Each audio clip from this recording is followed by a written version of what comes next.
Wakusu family, back with another episode of the Pan-African Family Cooking Show. Today we're going to talk about one of my very favorite ingredients to eat. It's something that I grew up with. It is an item that is very, very closely connected to soul food and Black community cuisine, both here in the States, but also in the Caribbean. So it's a very sort of Pan-African diaspora type of a dish. We're going to prepare a variation of it that's sort of a little bit of a slightly modern update on it. That's going to take it from a traditional African American Southern dish and give it sort of a Caribbean or West Indian spin. So the dish itself, the food item we're going to prepare today is grits. Like I mentioned, I grew up eating grits. My grandmother was from Edisto Island, South Carolina, so we had grits practically every morning. In fact, my grandmother, because she didn't believe in wasting anything, she would take whatever it was that we had for dinner the night before, and in the morning she would prepare herself a plate of grits, and she would just put on top of that plate of grits whatever the leftovers were. So if we had chicken the night before with broccoli, she'd have chicken and broccoli on top of her grits. Or if we had fish, she'd have fish on top of her grits. If we had potted steak and gravy, she'd have steak and gravy on top of her grits every single morning. Grits, in fact, has become a staple not just of Southern cuisine, but also a lot of high-end dining establishments have sort of appropriated it and taken it from the very working class, very ordinary dish that it has historically been, and made updates to it.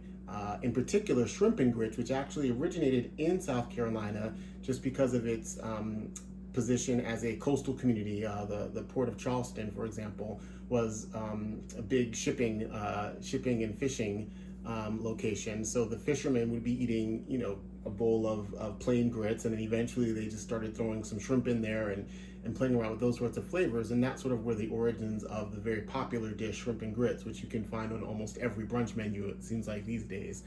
The interesting thing about grits is that it is a dish that's eaten actually all over the world. Native American people, pre-colonial, had a version of it that they ate maize. It's basically just a ground corn product. So grits is made from corn that's been dried and then coarsely ground.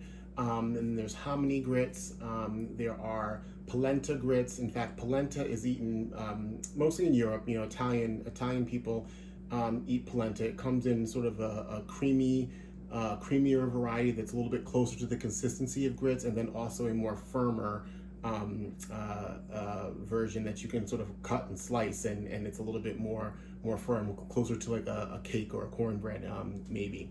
But in the West Indies, in the Caribbean, they also eat a polenta that it's much more like a cross between grits and maize. It's a hominy corn product, and there they call it either porridge or polenta, but they don't mean Italian polenta. What's interesting about the Caribbean version is similar to what we eat here in the States. The reason why grits is so popular and has become a staple in soul food cooking is because, one, it is an extremely economic product to acquire. Grits are amongst the cheapest things that you can buy in the grocery store. It's also very, very flavor neutral. So if you are cooking a cuisine like, say, West Indian cooking, that has a lot of big, bold, spicy flavors, it's a very, very good neutral vehicle to serve that food with. Very similar to what rice does for a lot of Southeast Asian cuisines and even African American cuisines. It provides a very neutral and filling and substantial base for you to put a variety of very, very strong and bold flavors, which is what we're going to do today, because we're going to create a West Indian or a Caribbean inspired version of creamy grits. It's going to be a coconut grit that we're going to then put some salmon and vegetables on top of and have that for lunch. What's interesting about the history of grits and its connection to soul food, and the reason why it's important to remember the history of things, especially when it comes to what we eat, is that as the Black Panthers expanded their breakfast program, the breakfast program that would eventually, it started off where they were providing a couple of breakfast items, and then eventually over time it became a complete and full free breakfast every morning. part of that breakfast was grits. They served grits because, again, it's the kind of thing that you can prepare in bulk and feed a lot of people for not that much money. So why don't we go ahead and get started. We're going to take a look at our ingredient mix, and then we'll get cooking. You see we've got one salmon fillet. The interesting thing about the salmon is that I've taken the skin off of this piece. Salmon is not necessarily the cheapest thing that you can purchase at the grocery store, but there are a couple of important considerations when you are looking at salmon.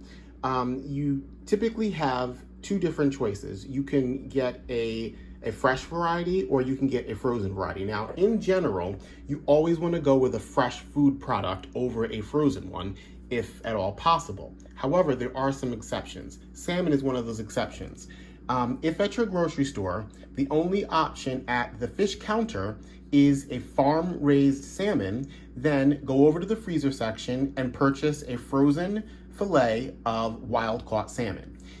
It's not that the taste is going to be that much different. A farm-raised piece of salmon that you throw on the grill and season properly is still going to taste good, but all of the benefits, the omega-3 fatty acids, the oils, the proteins, the amino acid benefits that you're going to get from a piece of wild salmon are not present in farm-raised salmon. So that's the reason why it's a much better option to go with a frozen product if you don't have the option of a wild-caught fresh fish. We've got 1/2 cup of grits. We're going with plain white coarse ground grits. Grits come in a variety of different textures and colors. You can get yellow grits, you can get white grits, you can even get blue corn grits, and it comes in a variety of textures. We're going to use a simple plain white grit today. We've got some string beans and carrots to give us some color and a little bit of sweetness that's going to complement the Caribbean seasoning that we're using. I've got our liquids. We've got some coconut milk and coconut cream, and actually what I've done here is I have gone ahead and mixed our coconut milk and cream, and then 1/4 cup of chickpea water, the liquid that comes from canned chickpeas. I've added that, and then I'm going to add just 1 more 1/4 cup of water to this when we make the grits, because grits, to make the amount that we're making, 1/2 cup of grits, you're going to need 2 cups of water, and that should give us about 2 servings worth of grits. We've got a little bit of thyme. I've got a Caribbean spice blend. Now, in this blend, there are a lot of different things going on. We've got a ton of peppers. There's some dried, all of them dried. There's white pepper. We've got a little bit of green pepper. We've got some habanero. We've got Scotch bonnet. I've added a little bit of ghost pepper to it. You can feel free to pull back on that because I'm going to make my grits very spicy because that's how I like it. But you can calm down on the spices if that's not what your palate can tolerate. There's coriander. There's fennel. There's a little bit of basil and a little bit of dried sorrel, all ground up into a Caribbean spice blend. If you don't want to grind those up yourself, a friend of mine actually got me a Caribbean spice blend flavoring in a pepper mill. You can go to the store and you can purchase just a pre-made mix of Caribbean spices. I've got a little smoked paprika. I've got some soy sauce, a little bit of cocktail sauce, and some garlic and a little bit of salt. And that's going to be our ingredient mix. So grits are a super easy thing to cook and to prepare. The real important aspects are just that you get the ratio correct. So if we're going to do enough for 2 people, for 2 servings, we want to make sure that we've got 1/2 cup of the dried grits, and we're going to use 2 cups of liquid.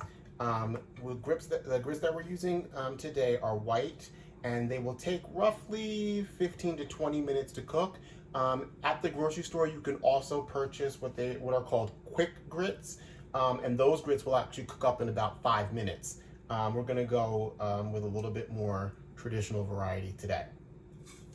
They cook the same way. It's just a question of the amount of time it takes for them to cook. So we'll go ahead and we will add in our grits. Now, I like to, whenever I'm cooking any kind of a dried grain or corn product, I like to get it in the pan, and I like to start the fire before I add any liquid in. And in this case, I'm going to add the seasoning blend as well. The reason I do that is to toast the dried product. It will add a little bit more flavor, and in the case of your dried spices, whenever you're working with dried with dried spices, you want to get them in the pan. You want to toast them up a little bit because in addition to grinding them, toasting them opens up the oils and allows some of that flavor to be released, especially in a dried spice that's been sitting for a while. It helps you to release the flavor or unlock that flavor by toasting it up. So I just swirl that around in the pan, and right at the point that you start to smell it is when you know that you've toasted it enough, and you can go ahead and add your liquid. So we'll let that toast, get those spices to open up. And this is just sort of the twist that takes the grits from being a traditional Southern preparation to being a more Caribbean preparation, because you wouldn't add any of these seasonings into grits. You would really just add in either water and or milk or cream, depending on how you wanted to prepare them. But grits, when I have them each morning, I usually just make them with the grits, water, and a little bit of salt. We'll add in just a dash of salt to that. And I can start to smell some of those spices opening up, so I know that it's time to add in our liquid. So I've gone ahead and started preparing the grits. I've added the grits, I've added all of our cooking liquid, I've added a little bit of salt, and also that Caribbean spice blend. And I'm now giving it a vigorous stir just to make sure that we get the grits fully incorporated into the liquid. That will create a smoother end product. Lumps are nice in cream of wheat. We don't so much like them in our grits. We're going to give that a stir. You don't have to stir the whole time, but I do like to make sure that I give it a lot of stirring as it's on its way to bubbling. One, so that I can feel the thickness that right now it's starting to thicken up a little bit. And I can keep the bubbling from the boil from creating any lumps in the grits themselves. So right at the point where the grits start to come up to a boil, we're going to go ahead, put a top on, and turn it down to a simmer. We'll leave the airlock open so that it can breathe a little bit, but we're going to go ahead and let that sit for around 15 or so minutes, which will give us just enough time to prepare our salmon. So the preparation of our salmon is very, very simple and very, very easy. The first step is to just cover each side with some soy sauce. So we'll start with this side, and we're just going to cover it in soy sauce, and then we're going to sprinkle on a little bit of garlic and a little bit of smoked paprika. We'll then turn it over and do the same thing to the other side. Soy sauce to cover it, garlic, and smoked paprika. Because the soy sauce is very, very salty, we don't need to add salt. Now, before we start grilling, the first thing we need to do is make sure that our grill pan is up to temperature, which I turned it on when I started cooking the grits, so now I've got a nice hot grill pan. We're cooking salmon, so it's going to happen pretty quickly. And then we want to make sure that our grill pan is well oiled. So I'm going to use a little bit of canola oil. You want to use an oil that has a relatively high smoke point. I'm using a little bit of canola oil. I'm going to dip a paper towel in, and then I'm just going to coat the surface of my grill pan.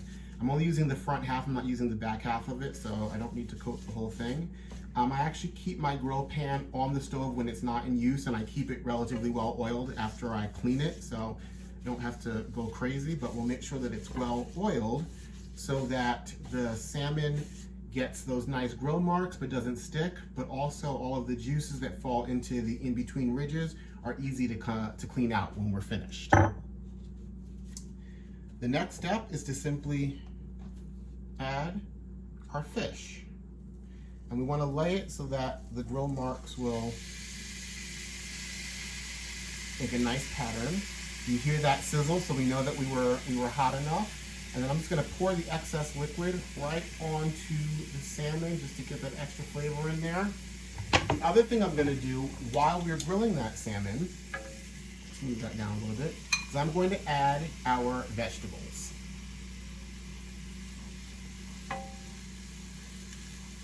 We've got some carrots, we've got some string beans.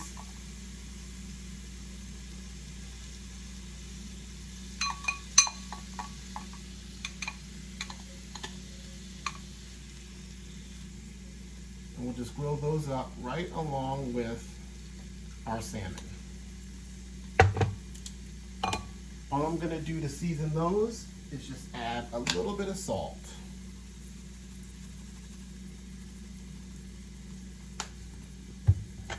And just a touch of lime juice. I'll sprinkle a little bit on the salmon too, just for good measure. And we'll let that go ahead and cook while we wait for the grits to finish. It will take us roughly 4 minutes per side for the salmon. So at the 4-minute mark, I'll flip the salmon over. We want it to be warmed all the way through, but still pink in the middle. So that's about how long that will take. Get these vegetables spread out a little bit better. And with the vegetables, we're really just looking to steam them through so that they're hot. We want them to retain their color, we want them to retain their firmness, and we want them to be a nice, bright, fresh component on the plate. So we're not looking to cook these down, which is one of the nice things about putting them on the grill. We're sort of in the last stage of the grits, so I've uncovered them.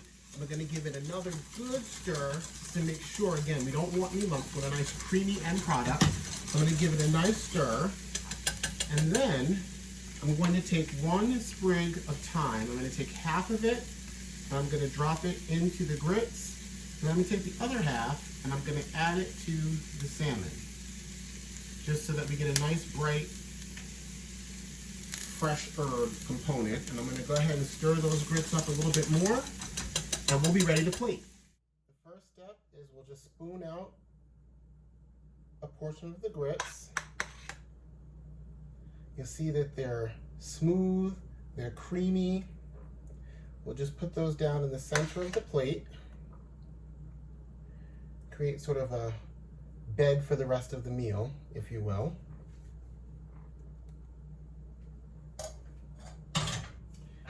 Then we'll add on our piece of salmon right down the center, maybe at an angle. And then lastly, we'll take some of our vegetables and get those on. Whoop. And we'll turn those sort of at an angle opposite to the way that we plated on the salmon. We'll get some carrots in there for some more color. Get a little greenery in there.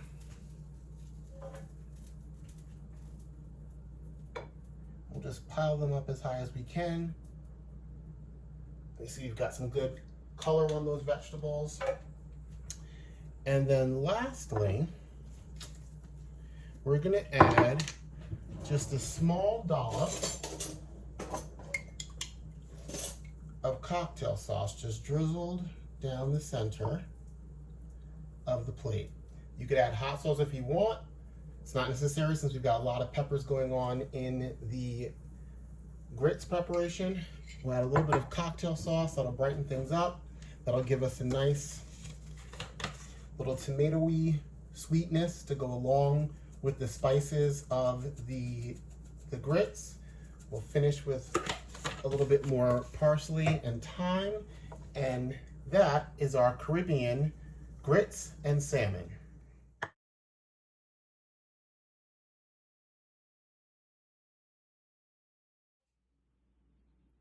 The salmon is nice and flaky. The saltiness from the soy sauce, a little bit of that smoked paprika, a little bit of the sweetness from the cocktail sauce. It's going really, really nicely. Our grits are super creamy. They've got kick. That coconut really comes through. It's still very, very savory because we use an unsweetened coconut milk, and we use a low sugar coconut cream, but it's given a really, really creamy consistency that's just perfect with the salmon. And then because we grilled the vegetables, what's nice is they've got a lot of crunch. And the cocktail sauce actually on the vegetables themselves makes them even more acidic, which you really need to cut through a lot of that thickness and that creaminess and richness that we're getting from both the salmon itself, but also from the creamy grits, the coconut grits that we created. So I really hope you guys give this recipe a try. I hope that you hit like on the video if you did. Make sure that you subscribe to our channel, tell your friends. And keep in mind as you're cooking that very simple ingredients can be taken and turned into very special meals, and it doesn't have to be expensive. And if you're paying attention, you can notice a lot of the connections to our cultural roots and our Pan-African diasporic community at large. Like this dish here, connecting the Southern cuisine with Caribbean cuisine. And I encourage you to look for more of these kinds of ideas and add a little bit of spice to your cooking repertoire. Thanks a lot.